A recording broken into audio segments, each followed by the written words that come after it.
एक light house से दूर जा रहा है 4 × 3 - √3 मीटर पर सेकंड की स्पीड से।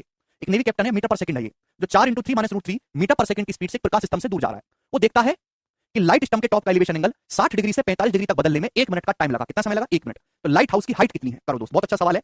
देखेंगे प्यारे भाई, सुनो भाई। जैसे मेरे दोस्त यहाँ पे समझे कि ये आपका लाइट हाउस है। लाइट हाउस क्या है? समुद्र के किनारे होते हैं ना ऐसे, है ना, ऊपर आदमी बंदूक लेके खड़ा होता है, लाइट जली होती है, लाइट हाउस है ये। यहाँ पर इसमें बल्ब जल रहा है, आप बोलोगे जी सर। एक समुद्र में एक नेवी कैप्टन है जो इस लाइट हाउस से दूर जा रहा है, इस स्पीड से वो चल रहा है। तो उसने देखा कि लाइट हाउस के जो टॉप का एलिवेशन एंगल है वो 60 डिग्री से 45 डिग्री तक बदलने में 1 मिनट का समय लगा। मतलब पहले लाइट हाउस के टॉप का एलिवेशन एंगल था बच्चे 60 डिग्री। पहले लाइट हाउस के टॉप का एलिवेशन एंगल 60 डिग्री था, है ना। जहाज में बैठ के नेवी कैप्टन जा रहा है, यहां से देख रहा है, उसने देखा कि अभी 60 डिग्री है। अब वो दूर की ओर जा रहा है, दूर की ओर। आप बोलोगे हाँ जी सर, दूर की ओर जा रहा है वो लाइट हाउस से। 1 मिनट चलने के बाद अब एलिवेशन एंगल लाइट हाउस के टॉप का 45 डिग्री हो गया, 45 डिग्री। यानी कि नेवी कैप्टन जो है मेरे प्यारे भाई, नेवी कैप्टन 60 डिग्री से 45 डिग्री यहां तक चला है, एलिवेशन एंगल 60 से 45 चेंज हुआ। कितना समय लगा है? 1 मिनट। तो बताओ 1 मिनट में नेवी कैप्टन डिस्टेंस कितनी चला होगा? 1 मिनट का मतलब होता है बच्चों 60 सेकंड, 60 सेकंड होता है। नेवी कैप्टन मेरे प्यारे भाई 1 सेकंड में इतना चलता है, 1 सेकंड में, मीटर पर सेकंड स्पीड है, डिस्टेंस होता है स्पीड गुना टाइम। अगर 1 सेकंड में इतने मीटर जा रहा है तो 60 सेकंड में कितना जाएगा? Multiply by 60। आप बोलोगे हाँ जी सर, यानी कि 240 × 3 - √3 मीटर ये आपकी लेंथ होगी। नेवी कैप्टन ने इतनी डिस्टेंस कवर करी है। आपसे पूछे लाइट हाउस की हाइट कितनी है, तो मैंने क्या सीखा कि आप हमेशा इस लेंथ को 1 मान लिया करो। माना ये लेंथ 1 है, अब ये तो 90 डिग्री का एंगल है।